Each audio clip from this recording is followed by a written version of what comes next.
Today we are talking about my most addictive fragrances. I've really been getting into the list videos lately. I recognise that. I do have a few fragrances that I want to review more in depth, but I'm still kind of gathering my thoughts on those. So in the meantime, you get the fun stuff. Okay, so I have 10 fragrances here. But it's not really only 10, of course. So I do have a few honourable mentions, and perhaps I will start with those just to get them out of the way, and then we can dive into the really good stuff.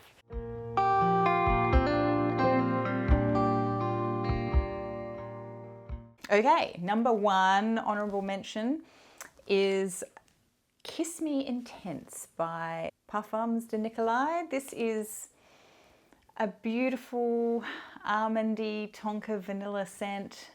It's very light actually. I thought it was going to be a lot heavier than what it is, but it is very sweet. So yeah, that's the first honourable mention. I'm not going to go into too much detail on these, otherwise this video will be really long because you know how much I can talk. The next one didn't quite make it to the list, surprisingly, is Ormonde Tolu. So this is a balsamic, kind of powdery, very resiny, beautiful fragrance.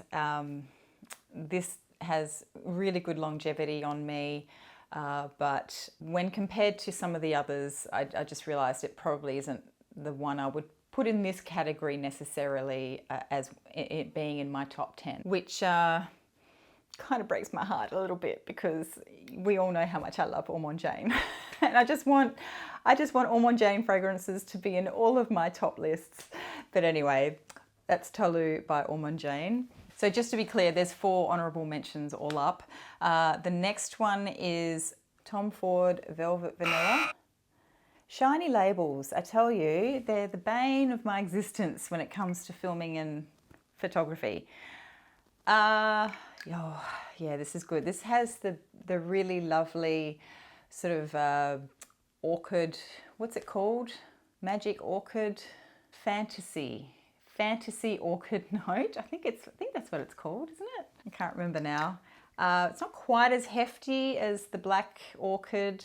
But this one I think is a little bit more floral, maybe a bit more almondy as well. Really, really beautiful fragrance. I think lately, I mean, I love black orchid, but I think lately I've kind of been reaching for this one more. So this has sort of made it right up there for me on my favorite from the black orchid line, maybe. And then the last honorable mention is Dior Homme Intense.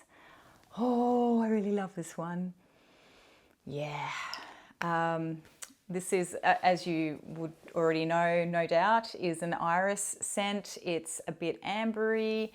It's a bit spicy. Oh, it's just absolutely gorgeous. It has a beautiful sillage as well, but didn't quite scrape in there when compared to the rest of my top 10. So there you go.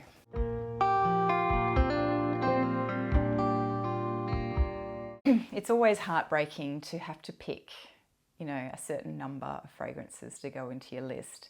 But I just had to be really, really honest with myself in terms of how I define addictive and which ones really fit into that category for me. So just to be clear, for me, addictive fragrances are those that, you know, they have an element of mystique about them, I guess. This is just my interpretation. It's not a dictionary interpretation, but when I think of addictive fragrances, I think of things that, yeah, have a little bit of mystique about them.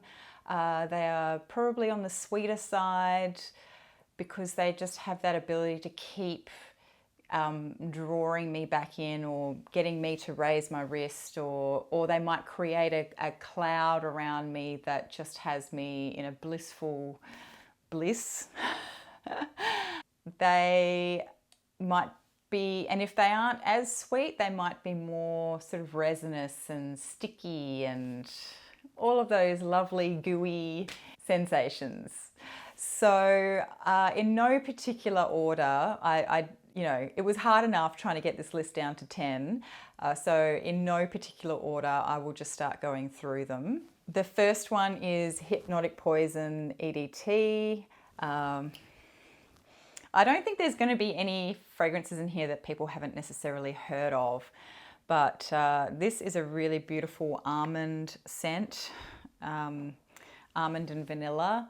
I didn't always like this, actually. There was a time when it was definitely too sweet for me. I mean, I didn't really start getting into sweet fragrances until, oh, I don't know, maybe my 30s. But even then, I was very reserved on what kind of sweet fragrances I picked up. It took me a while to get around to buying this one, but I'm really glad I did now. Some people really don't like this. I think the people think it smells like Play-Doh or something. I do get a little bit of that kind of vibe, but then I think I get that sort of vibe, or that plasticky kind of vibe, from a lot of fragrances that are really heavy on either almond, tonka or iris. So anyway, that is Hypnotic Poison EDT. Number 2 on the list, but not ranked number 2, is Jean Paul Gaultier Classique Intense. This is, I haven't smelled this in ages actually. This has a caramelly feel, vibe to it, or note in it, and it just gives that really deep orange blossom combination from the Classique line, and just makes it go that bit deeper into probably, let's say, Gourmand territory, because I think it is a caramel note. But man, this smells so good, and I have been neglecting this. I need to put this to the top of my rotation at the moment and start wearing this, because when I'll be really sad when winter goes and I haven't worn it. The next one is a definite favorite of mine. It is Sunshine Woman by Amouage. Oh, I just love this bottle too, but it doesn't really come up on camera, but there is like a glitteriness to the bottle, which I really like. Here I was all these times saying that I don't really get sucked in by the bottles, but I think I get sucked in by the bottles. I admit it, I'm not gonna lie. If I can avoid smelling a particular fragrance, aka Marc Jacobs Decadence, because of the ugly bottle, then I'm sure I'm susceptible to being sucked in by a pretty bottle. Oh wow, okay, so this is a Osmanthus Tonka white tobacco fragrance. The white tobacco in here is very soft for me. Some people have mentioned that they're a bit scared to either try this or even bother smelling it, because they're a bit scared of the tobacco note, but it is a white tobacco note. I don't know if that's really a thing. Is there such a thing as white tobacco? I don't know, but I guess the white means it's a bit lighter than, say, what you would expect in a darker fragrance. What else do I want to say about this? It has papyrus in it, which kind of gives it, there is something in that at one point it kind of smells a bit papery, and I think that's what the papyrus does. There's just so many things in here. There's lots of little spices and stuff like that. It is absolutely beautiful. It creates this gorgeous cloud around me. I wore this the other day and I knew I smelled good all day long. I just absolutely love it. The next one hasn't been getting a lot of love from me either lately, actually. It's Assoluto Nero by Roberto Cavalli. This has got a fruity top, so a bit of a fruity opening,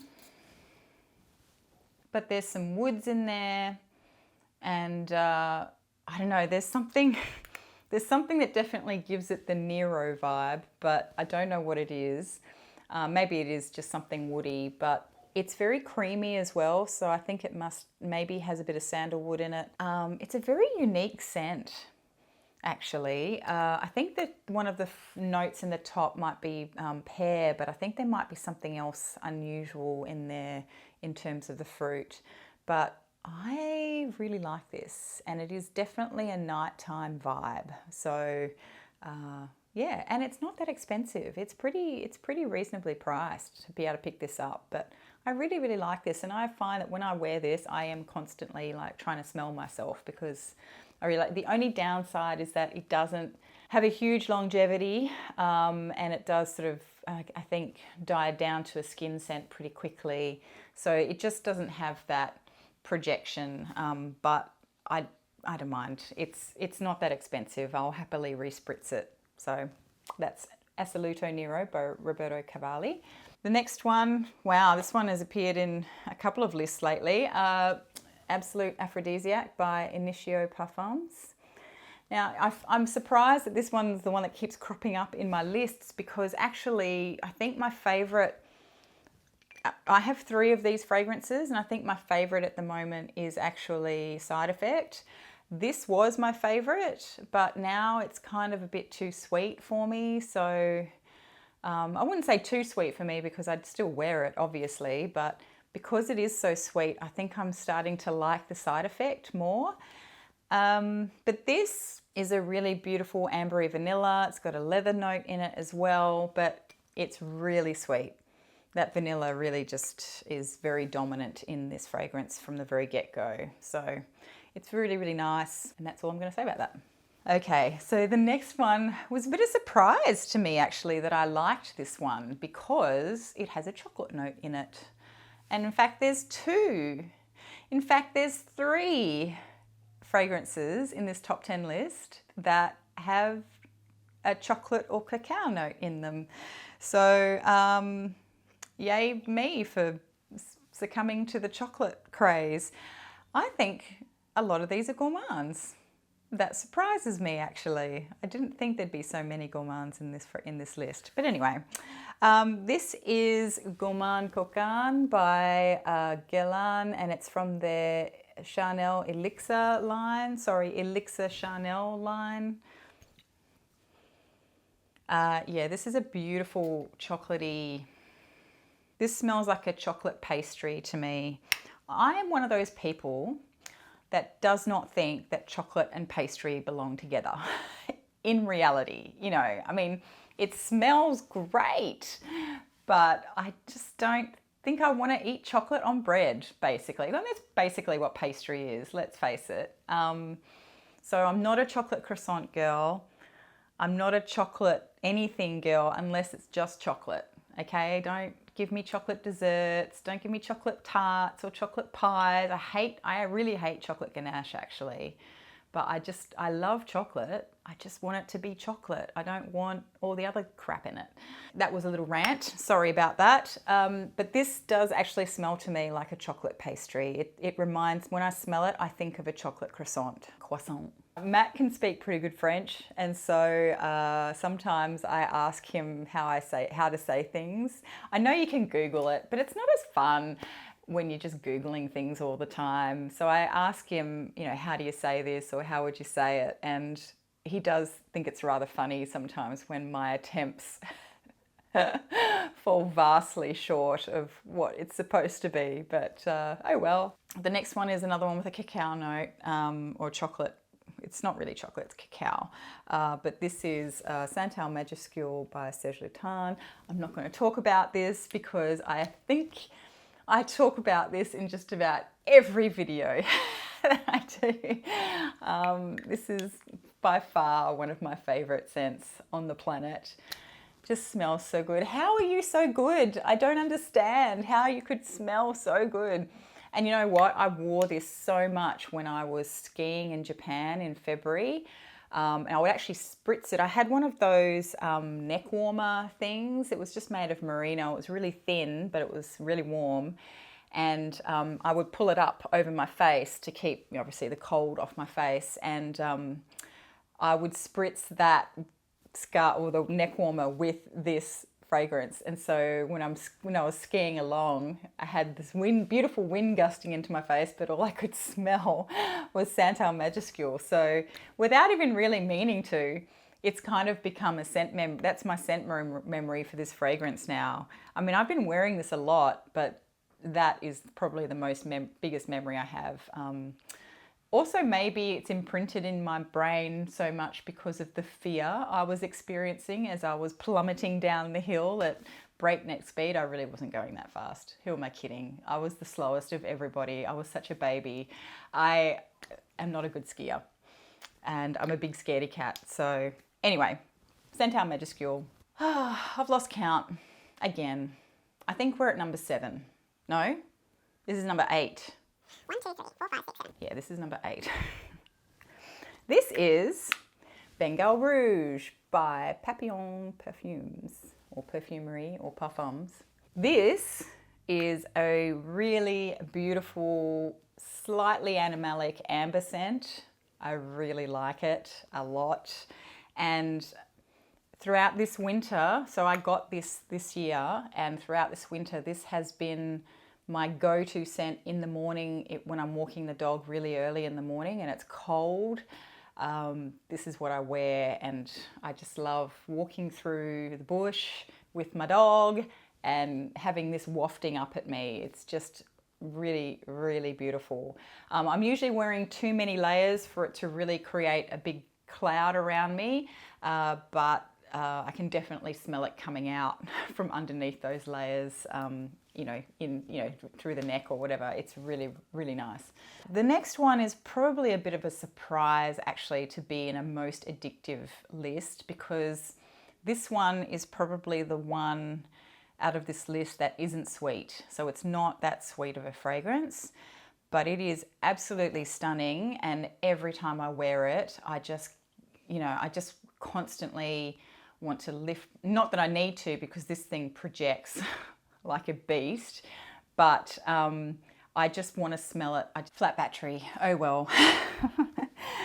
I still have not learned how to check all of my equipment. But anyway, what was I saying? I was saying that I usually have to, when I wear this, I'm constantly trying to smell myself all the time. Not that I have to try that hard because this does project quite well. This is like the bigger, bolder sister of L'air du Desert Marocain. It's just, it's a lot deeper. The rose is a lot bigger in this fragrance. And it's very dry and not sweet, but it is extremely addictive. I really, really love this. I got this for my birthday this year. I'm so, so in love with it. I hope this will always be in my collection. So I forgot to tell you what this actually is, and it is Au Cœur du Desert by Andy Tower. And last but not least, by any means, is another one that has a chocolate note in it. And we've all had a giggle at this one before, and you'll know what I mean in a second. This, is a fruity sort of chocolate fragrance, which sounds bizarre, but it really works. And it is Miranda by Essie Strikes the Notes. Oh my God, that bottle is just so beautiful. Look at it, I just love it. The lid is weird, okay? That's just, I know. And the chocolate note in this is like a milk chocolate note. So it is kind of, but the fragrance itself is not milky, but it's not a dark chocolate note. And it's not a bitter cacao note like in the Serge Lutens. It's really nice. This has really good longevity on me as well, and it also has quite good sillage, I think. I don't think it projects that much, but I think it does leave quite a nice trail. But I can't really tell you that for sure because, no one ever really comments on my fragrances. No one ever even mentions them. So I don't necessarily know if it's noticeable or not to other people. So, I really just have to go off how I can sort of detect it on myself, from my arm or whatever. But it is definitely addictive. I haven't gone out of my way to try any others from the line, actually. So I need to, I do have a couple other samples that they sent me when I ordered this bottle. So I really should start having a look at those and seeing if I like them or not. But I'm too scared because I think if I like them as much as this, then I'll want to buy them as well. And all the bottles just look beautiful. They're all different colors. So anyway, that was number 10. So we've made it through the list of my top 10 most addictive fragrances with for Honourable Mentions. Well, that's it from me for another week, and I hope you're all doing well. I think I will try and get on to doing some more detailed reviews for you in the not too distant future, but I hope you all have a wonderful week, and I'll see you next time. Bye.